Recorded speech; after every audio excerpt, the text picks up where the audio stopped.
A esta inmersión a fondo. Hoy tenemos sobre la mesa los planos de un proyecto muy particular. Uno de esos que se definen como arte con causa. Efectivamente. Bien impulsado por la Cámara Nacional de las Artes, y es la estructura narrativa para un libro que nace con una doble vida, en papel y digital. Y con un título muy evocador. El cacao sabe mi nombre. Es un título que ya de por sí es una declaración de intenciones. No estamos ante una biografía empresarial al uso, para nada. No. Lo que tenemos aquí es el esqueleto de una saga familiar, la crónica de Caonabo Jiménez, un patriarca hecho a sí mismo y la sucesión en su hija, Karina. Pero hay una tercera figura clave, Totalmente. la que lo articula todo, la matriarca, Bonnie. Es un viaje desde la más absoluta precariedad hasta una visión de negocio, pues global. Y entender por qué esta narrativa es la verdadera materia prima de su futuro. Porque, y esto es importante, la historia que cuentas es tan importante como el producto que vendes. Ahí está. Empecemos por el principio, por los cimientos. La estructura se divide en 3 actos muy claros: la raíz, el tronco y el fruto. Una estructura clásica, casi cinematográfica. Y la raíz, fíjate, es fundamental porque no empieza hablando de negocios ni de fincas de cacao. ¿De qué habla entonces? Empieza hablando de carácter. Los primeros capítulos se centran en la infancia de Bonnie, la matriarca, y los documentos usan una expresión durísima para describirla. Hablamos de una disciplina férrea, de una infancia sin ningún tipo de concesión. Es un punto de partida que te sitúa inmediatamente en un contexto de supervivencia, no de prosperidad. Claro. Y a esa dureza se le suma la experiencia como inmigrante en Nueva York, que la describen como el sudor y el ahorro sagrado. Es una acumulación de adversidades que forjaría a cualquiera, ¿no? Forja o rompe. Y en su caso está claro que forjó la resiliencia de toda la familia. Este es el ADN del que nacerá todo lo demás. Es una decisión narrativa clave, me parece a mí. Importantísima. Se nos está diciendo, para entender la empresa, primero tienes que entender a las personas y sus cicatrices. Y justo sobre ese suelo tan duro es donde aparece la figura de Caonabo. Que no aparece como un empresario al uso, No. sino como un hombre definido por un código ético muy concreto: la palabra de honor. La sinopsis recalca que su palabra valía más que cualquier documento firmado. Y esto, en el mundo actual, suena casi a una leyenda. A un anacronismo, sí. La pregunta ¿es realmente un activo tangible o solo un detalle romántico en la historia? Pues ahí está la clave. En esta narrativa es el activo más importante, es el capital inicial, y no es dinero. Es la autoridad moral. Exacto. Cuando más adelante Karina quiera pedir un crédito, o buscar inversores, o cerrar un trato de exportación, el apellido Jiménez ya estará asociado a esa idea de integridad. No es romanticismo, es la construcción de una reputación a largo plazo. El cimiento invisible. Justo, el cimiento invisible sobre el que se va a construir todo el edificio. Sin esa base, los movimientos que vienen después no tendrían ni la misma credibilidad ni el mismo peso. Vale, entiendo. La raíz no es la plantación de cacao. La raíz es la ética de la familia. Exactamente. Con unos cimientos tan sólidos, el siguiente paso es crecer. El segundo bloque se llama el tronco. Y aquí entra en escena la siguiente generación con Karina, la hija. Y el texto habla de su regreso y de un choque cultural. Que suena a punto de inflexión clásico en cualquier saga familiar. Es el nudo de la historia. La hija vuelve, seguramente con formación, con ideas de fuera, con una visión más moderna. Y se encuentra con las formas de hacer de su padre forjadas en la necesidad y la pura intuición. Es esa tensión clásica entre tradición e innovación. Y es aquí donde la historia podría haber derivado en un drama, de confrontación fácilmente. Claro. Porque, a primera vista, la siguiente decisión podría parecer la receta perfecta para el conflicto. El capítulo se titula La encomienda, la división de la tierra para unir a la familia. Dividir para unir. Suena contradictorio, ¿verdad? Totalmente. ¿Qué detalle en los documentos explica por qué aquí funcionó para cohesionar en vez de para desatar una guerra interna? Pues la genialidad de Caonabo reside en el enfoque. No es una simple partición de la herencia en vida. El texto lo describe como una encomienda. ¿Una asignación de responsabilidades? Eso es. No les dice esto es vuestro, sino esto es de lo que os encargáis. Transforma a los herederos en custodios. Al darle a cada miembro una parcela de responsabilidad, no los enfrenta por la propiedad, sino que los obliga a colaborar para que el conjunto funcione. Es Es una jugada maestra de liderazgo. Convierte una posible fuente de conflicto en un proyecto común. Exacto, con un propósito compartido. Y es en este bloque donde se subraya también un doble liderazgo femenino muy potente. Por un lado, Bonnie, la matriarca, como gestora de lo social, Y por otro, Karina, como gestora de la empresa. No es una figura femenina, son dos. y se complementan. A la perfección. Podríamos usar una metáfora. Bonnie es el ancla que impide que el barco familiar se vaya a la deriva, la que mantiene la cohesión interna y el vínculo con la comunidad de Arroyo Toro. Convirtiendo la finca en un pulmón social, como dice el texto. Y Karina, en cambio, es la que despliega las velas para coger vientos nuevos, la que mira al exterior, a la eficiencia, al mercado. Necesitas las dos cosas. Un ancla sin velas no se mueve. Y unas velas sin ancla acaban estrellándose. Una representa las raíces profundas y la otra, las ramas que buscan el sol. Me parece una imagen muy potente. Entonces tenemos unas raíces increíblemente fuertes y un tronco que ha sabido gestionar la transición generacional de una forma brillante. La pregunta lógica es, ¿qué frutos da un árbol así? ¿Cómo se materializa todo ese esfuerzo? Pues ahí entramos en el tercer bloque, el fruto. ¿Y los frutos son? De dos tipos, ¿no? Sí, simbólicos y tangibles. Hay un capítulo titulado La casa de Yagua, que habla de la dignidad recuperada. Dejar atrás la construcción precaria para tener un hogar sólido es un símbolo universal de progreso. Y se habla de los nietos como la prueba de la continuidad, de que el legado tiene futuro.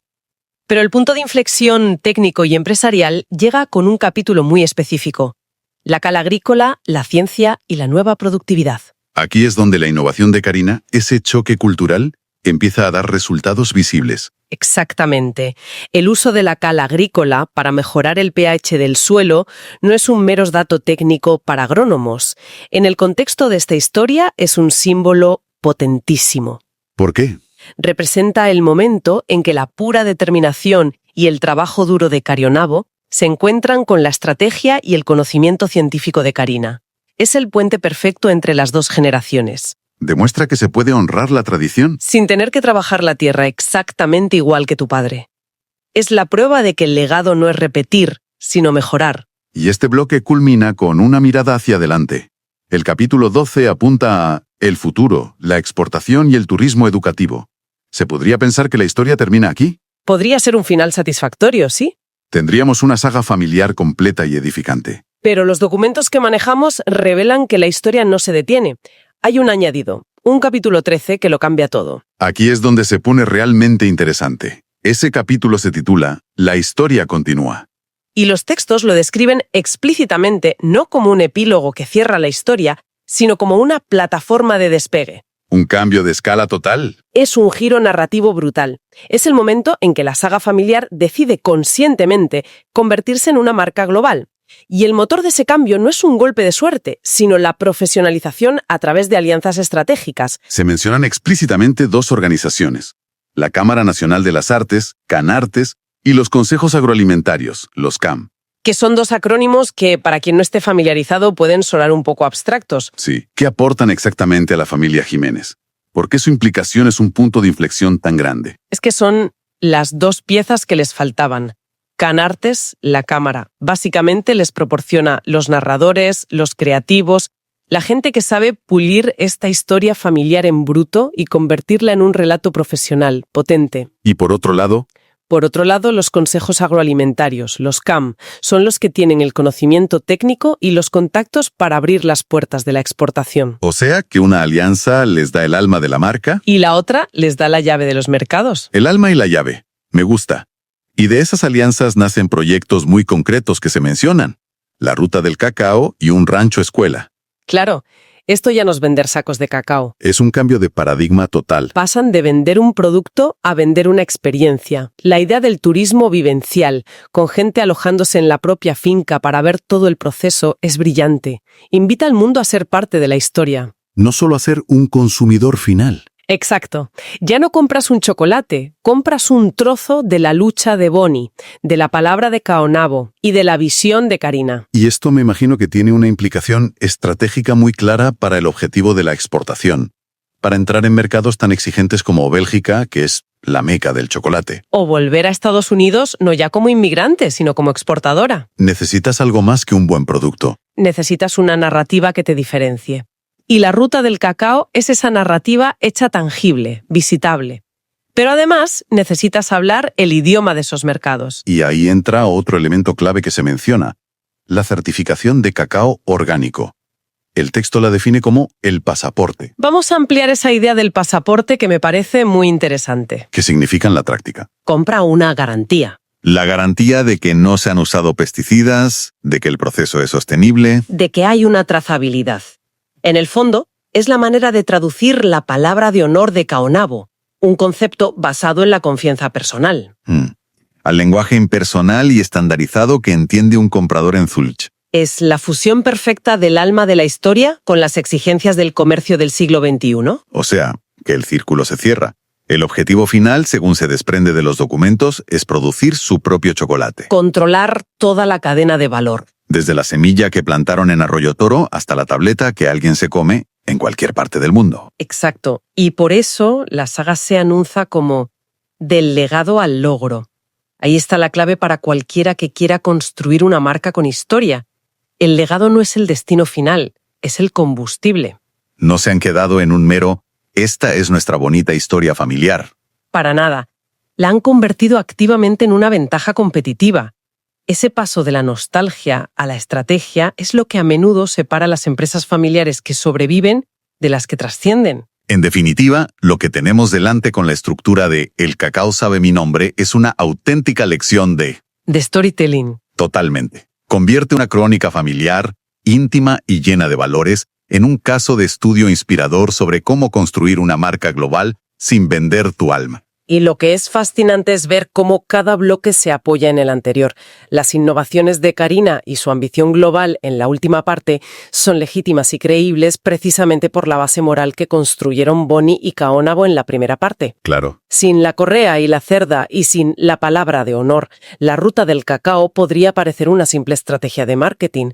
Con esos cimientos se percibe como algo auténtico. Y no podemos olvidar el propósito final de todo el proyecto, que es de donde partíamos. Es arte con causa. Ajá. El formato que impulsa la cámara, estos libros vivos, busca precisamente que la historia no se quede en un estante.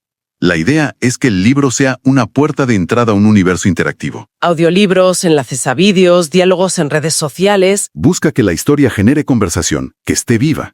Y lo más importante, que inspire a otros a contar sus propias historias. La Cámara Nacional de las Artes, al poner su editorial al servicio de estas causas, no solo publica un libro, lanza una invitación abierta. ¿Cuál es tu historia? ¿Cuál es tu legado? Cuéntalo. La idea es que los libros son libres y deben circular. Provocar, inspirar. Justo eso. Y todo esto nos deja con una pregunta flotando en el aire. Una que va mucho más allá de la familia Jiménez y su cacao. ¿Cuál? ¿Cómo se honra, de verdad, un legado? Pues esta narrativa propone una respuesta muy clara. Un legado no se honra guardándolo en una vitrina como si fuera una reliquia. Se honra usándolo como cimiento, como la plataforma de despegue para construir algo aún más grande y llevarlo más lejos de lo que sus fundadores jamás imaginaron. Parece que la familia Jiménez ha encontrado su respuesta.